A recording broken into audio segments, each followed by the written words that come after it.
Hai, selamat malam. Lagi tuh, begitu aku bilang hai gitu, selamat malam, langsung sini. Siapa lagi kalau bukan Sandy.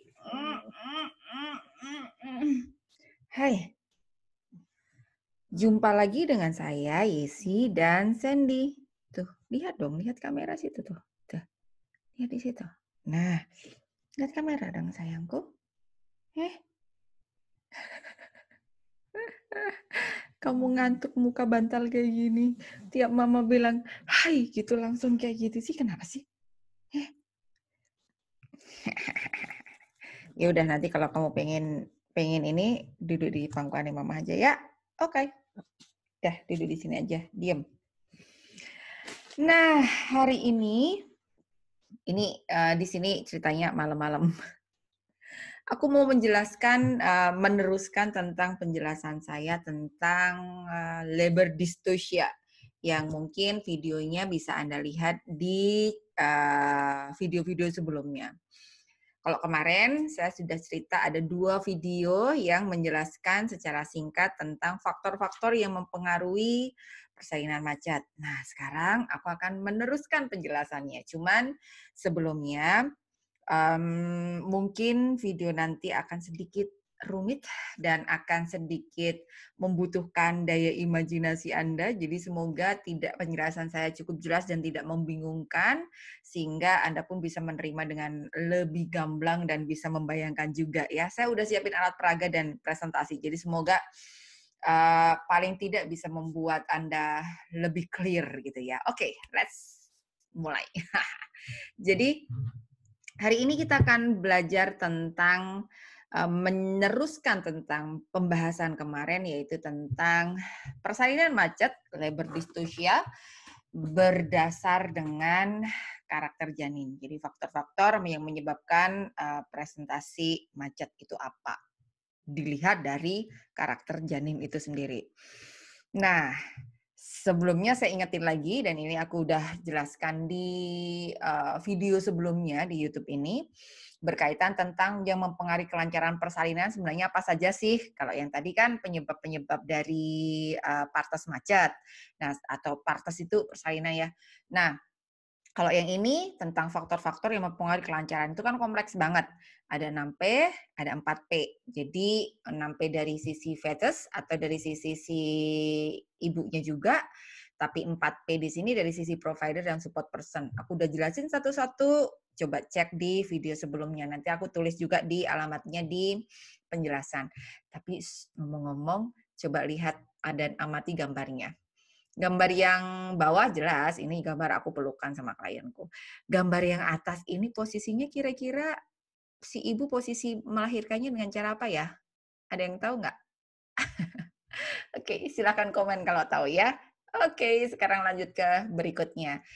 Kemarin saya sudah menjelaskan tentang kondisi serviks dan status emosi dan stres ibu yang bisa menyebabkan persalinan macet. Kalau sekarang aku menjelaskan tentang karakteristik janin itu sendiri.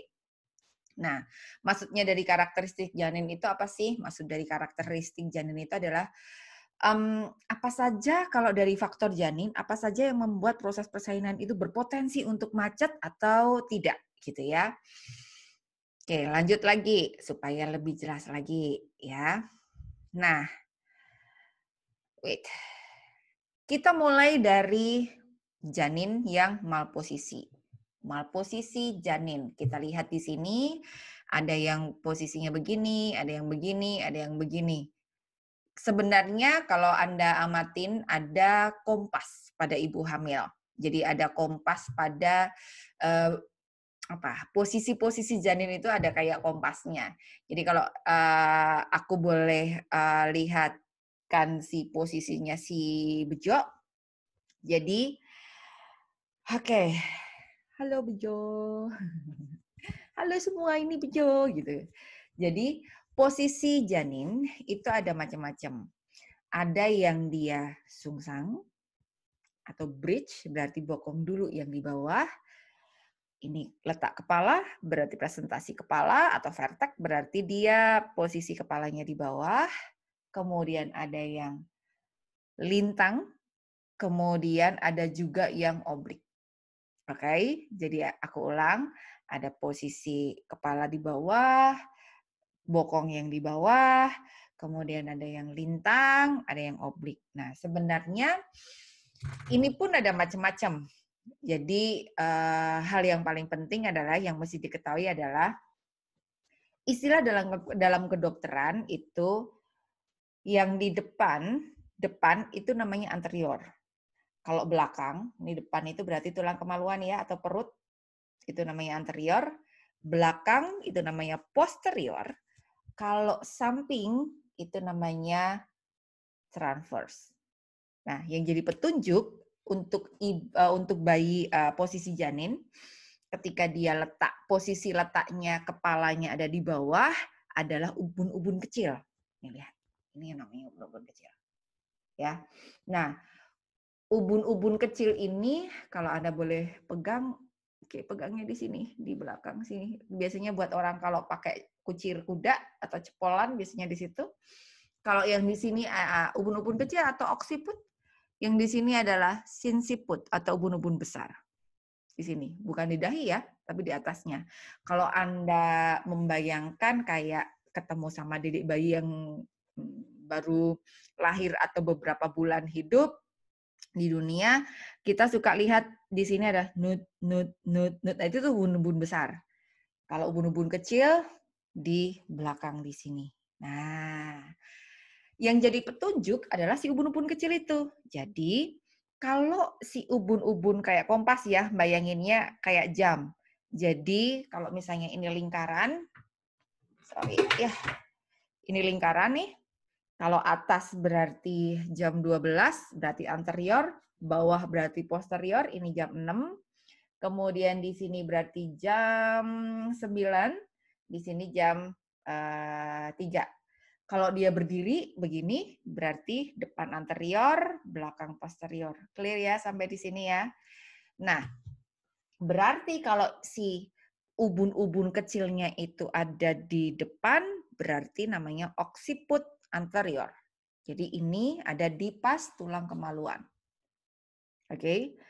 Nah, kalau dia ada di kiri, begini, berarti disebut left occiput transverse.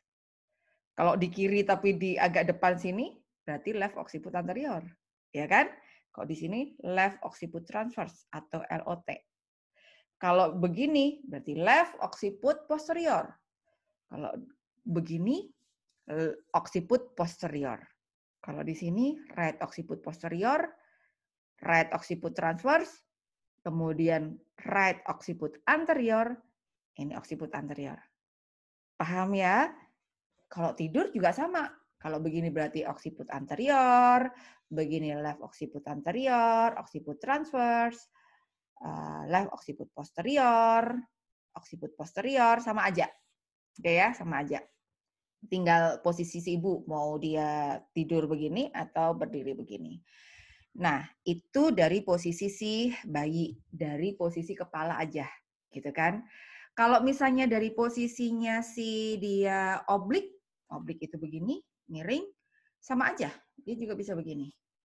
Miring yang sebelah sini atau miring yang sebelah sini. Bisa jadi.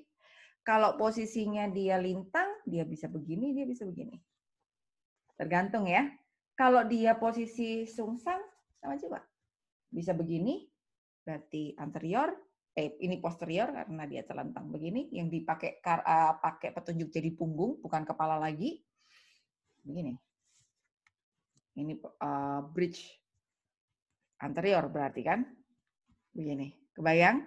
Nah, posisi apa namanya bokong pun beda-beda. Ada yang complete bridge, ada yang bokong sama kaki, ada yang kakinya semua dua-duanya di bawah, ada yang bersila, bokong sama kaki, kayak gitu.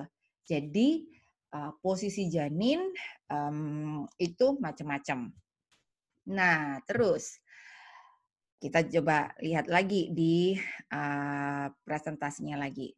Lah, memang beda ya.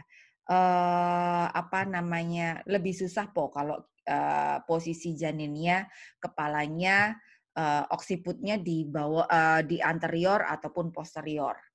beda gitu kan. Kita bahas ke situ dulu, nggak bahas tentang sungsang, nggak bahas tentang lintang dulu. Kepala dulu aja. Kalau misalnya Anda lihat gambar yang ada di situ, yang di sini ini adalah yang benar. Jadi posisi kepalanya ada di jam 12 oksiputnya. Dia bisa sesuai dengan alur kanal persalinannya. Tapi kalau misalnya si kepala bayinya dia posisi terlentang, dia akan susah banget untuk keluarnya. Karena dia membutuhkan diameter yang lebih besar pasti. Nanti aku akan jelasin kok bisa diameternya lebih besar. Oke, masuk di sini. Ini ya karena nyambung di sini juga nih. Lalu ternyata posisi kepala bayi pun nggak selalu oksiputnya yang di bawah. Kadang-kadang ubun-ubun besarnya yang di bawah. Kadang-kadang malah dahinya dulu yang di bawah. Kadang-kadang mukanya dulu. Jadi kalau dilihat dari gambar ini, kita bisa lihat ternyata ketika posisi kepala itu ubun-ubun kecilnya di bawah, which is berarti chin to the chest, kemudian ini posisi ini yang paling di bawah, berarti diameter yang dibutuhkan itu hanya 9,5 cm. Tapi kalau dia posisi moderat, dia 12,5 cm. Kalau posisinya letak dahi, dia 13,5 cm. Kalau posisi muka masih 9,5 lebih di diameternya, tapi nanti kesulitannya pas ngeluarin belakang gitu kan. Nah, memang apa hubungannya dengan posisi kepala ini dengan diameter panggul? Coba kita amatin. Kita lihat dulu daftar yang ada di sini. Sambil nanti aku jelasin nih. Brim ini disebut inlet, kemudian cavity disebut midlet, kemudian outlet itu pintu bawah panggul. Jadi pintu atas panggul, pintu tengah panggul, dan pintu bawah panggul. Kalau di sini ada bagiannya nih, ada antero posterior berarti dari depan belakang, oblique berarti dari samping, transverse berarti dari samping miring gini, kalau transfer berarti melintang. Oke ya, nah coba lihat, kita amatin. Ternyata posisi pelvis cavity itu berbeda-beda. Kan pelvis cavity itu dibagi jadi 3. Ada inlet, ada midlet, ada outlet. Inlet, midlet, outlet. Nah, bentuk atau shape-nya pun beda-beda. Kalau pada inlet, nih, pada inlet atau disebut pelvic brim, antero posterior itu 11 cm. Sedangkan oblik dari sini sampai sini itu 12 cm. Kalau transverse dari sini sampai sini ini 13 cm. Kalau di midlet semua 12 cm. Jadi bentuknya melingkar persis kayak lingkaran gitu ya, lingkaran utuh. Kalau outlet ya dari antero posteriornya itu 13 cm. Kenapa? Karena dia bisa melakukan manuver di sacrum dan coccygesnya. Dia lebih fleksibel. Tapi di bagian transversnya dia paling sempit, menjadi 11 juga. Karena di sini ada ischiadica, ada tulang ischiadica yang nonjol di sini. Nah, jadi dari samping menyempit, tapi dari depan belakang membuka lebih lebar. Jadi ini yang kalau yang di sini dia yang buka lebih lebar itu yang dari samping sini sampai sini. Kalau yang di bawah yang outlet itu dari sini sampai sini. Sekarang balik lagi, kita lihat lagi tuh. Berarti kalau misalnya Anda coba bayangin ya, kalau misalnya dia posisinya begini, coba. Ini kan tadi kan ukuran-ukurannya ya, nggak usah diapalin ya. Occipito frontal, suboccipito bregmatic, occipito mental, nggak usah dibayangin. Kalau misalnya tadi dia posisinya posisi letak muka dulu, coba bayangin. Begini. Betul enggak?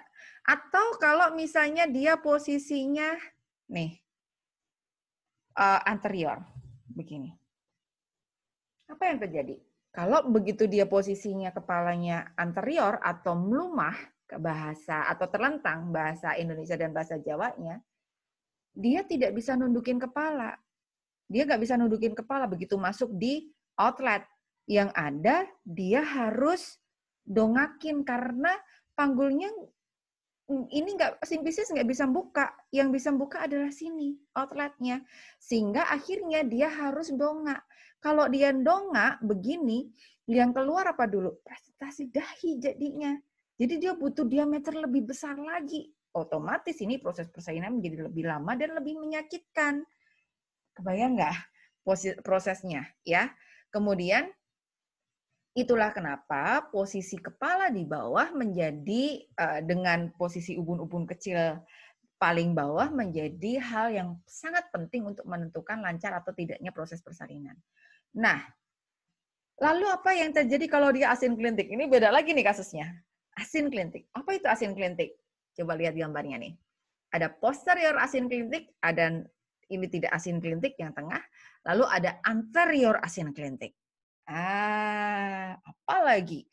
Tadi anterior ke depan, kalau posterior berarti belakang, ya. Oke, posterior asinklintik gitu kalau dari bayanginnya, kita berarti dari samping ya. Jadi posisinya begini. Bayangin ini pelvisnya dari samping. Aku ada kerepotan ya pegang pelvisnya. Anda bayangin dulu pelvisnya dari samping. Aku taruh. Nah, kepalanya begini. Jadi yang keluar itu ini dulu. Dan perutnya begini. Jadi kebayang ya, keluarnya begini nah posisinya. Kalau anterior asinklintik berarti dia keluarnya begini. Kebayang? Jadi bisa yang keluar itu ini dulu nih. Atau di sini. Kalau orang Jawa bilang tempilingan nih gitu yang keluar di sini. Makanya kadang menjoto di sini. Kebayang dong prosesnya jadi lama banget gitu. Kemudian Anda bisa bayangin seperti apa prosesnya. Nah, biasanya asinklintik ini terjadi ketika posisi janinnya tidak optimal dan posisi ibunya juga tidak optimal. Nah, hal-hal apa sih yang menyebabkan posisi asinklintik atau mungkin posisi posterior? Salah satunya adalah ibu-ibu yang perutnya gantung. Kita lihat apa dia perutnya gantung nggak ya gitu. Jadi nggak cuman posisi dia kepala bokong di bawah, kepala di bawah dengan posisi kepala segala macam yang macam-macam tadi atau posisi lintang, tapi kita lihat juga ini posisinya dia si ibu ini perut gantung nggak? Kalau Anda lihat di sini, ini perut yang normal, tapi yang ini yang perut gantung. Kebayang kalau perut gantung bisa jadi dia asinklintik atau bisa jadi kemungkinan besar dia jadi melumah posisinya atau posterior. Anda lihat aja aksisnya nih, sudutnya. Harusnya kalau di gambar ini aku ngambil gambar dari Google ya. Di sini harusnya posisinya yang gambar hijau ini, garis hijau ini. Tapi ternyata karena posisinya perutnya gantung, jadi yang merah ini. Kebayang? Terus kita bisa lihat nih contoh perut gantung. Ayo, ada yang posisi perutnya kayak gini enggak? Ya. Kalau ada nanti buka lagi di optimalisasi posisi janin di video ini juga ya. Nanti aku akan taruh di description juga. Nah, kalau misalnya perutnya gantung, jadinya yang terjadi Anda bisa lihat gambar di sini, sudut dari serviks dan jalan lahir menjadi semakin tajam. Sehingga yang terjadi proses persalinannya bisa semakin lama jadinya. Karena seperti itu tadi. Nah, kita lihat nih di sini. Otomatis dia bagian terendahnya jadi apa? Bisa jadi kepala dulu, dahi dulu atau ubun-ubun besar dulu, bukan oksiput. Coba dilihat gambar yang di sini. Apa yang terjadi kalau dia posisinya posterior, ini kalau anterior, oksiput anterior, kalau ini oksiput posterior, berarti dia butuh ruangan yang lebih besar di pelvis. Ciri-ciri klien ibu hamil atau bayi yang bayinya posterior, salah satunya nih, bentuk perutnya pun beda ketika dia tidur. Di bawah, kalau yang di atas ini anterior, perutnya itu melentung gitu, jadi kayak orang bodong dan bulat gitu kan, dan keras.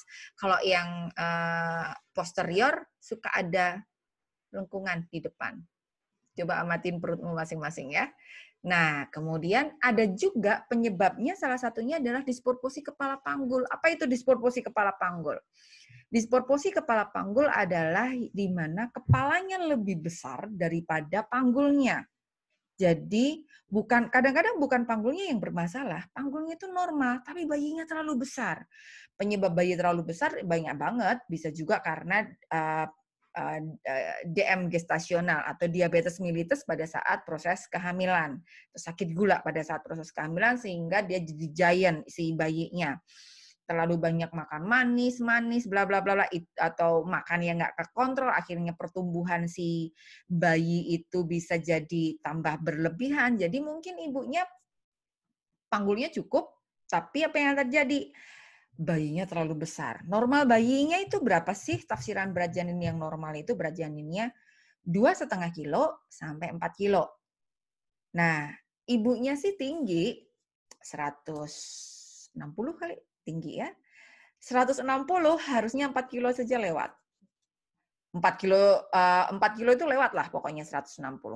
Tapi apa yang terjadi? Dia 160, tapi bayinya besar. Bayinya 4,5 misalnya. Mungkin nggak? Mungkin bayi segitu. Atau mungkin bayinya ibunya 155, tapi bayinya 3,5 kilo atau menuju ke 4 kilo. Besar banget gitu kan. Jadi balik lagi nih antara ibu yang kecil dengan ibu yang kecil pendek dengan ibu yang tinggi, bentuk panggulnya pun beda-beda. Karena bentuk panggul sendiri beda-beda, gitu kan. Makanya belum tentu panggulnya yang sempit, tetapi bisa jadi disproporsi kepala panggul. Apa yang terjadi kalau disproporsi kepala panggul? Nah nih, dia nggak bisa masuk panggul. Makanya pada saat proses persalinan, rasa sakit justru paling banyak di depan, di area simfisis pubis, di tulang kemaluan. Sakit banget, karena si bayinya nggak bisa turun, tapi dia desek-desek terus ke bawah. Di belakang juga sakit banget, gitu kan. Nah, yang aku sorotin di sini adalah bagaimana ternyata posisi menentukan prestasi. Itu berlaku nggak cuma dalam proses ujian sekolah, tapi itu berlaku dalam proses persalinan juga. Jadi yang paling penting untuk tenaga kesehatan adalah jeli menentukan posisi janin saat pemeriksaan dalam menjadi sangat penting. Ini oksiputnya di mana ya? Lalu ini posisinya seperti apa ya? Bagian terendahnya seperti apa ya? Bagaimana bentuk serviknya seperti apa ya? Itu akan menjadi sangat penting sekali. Oh, ada kaitannya juga ya dengan bentuk servik. Ada. Jadi ketika ini bentuk servik, aku mumpung ingat ya, ada apa namanya plaidoh ini. Aku coba liatin ini ini rahim, ilustrasinya rahim, kemudian ini servik ya. Harusnya kalau dia posisinya si siapa namanya ubun-ubun kecilnya di bawah, ketika si rahim ini kontraksi set gitu ya, ketika rahim kontraksi kemudian kepala desek ke area serviks lalu membuka, lah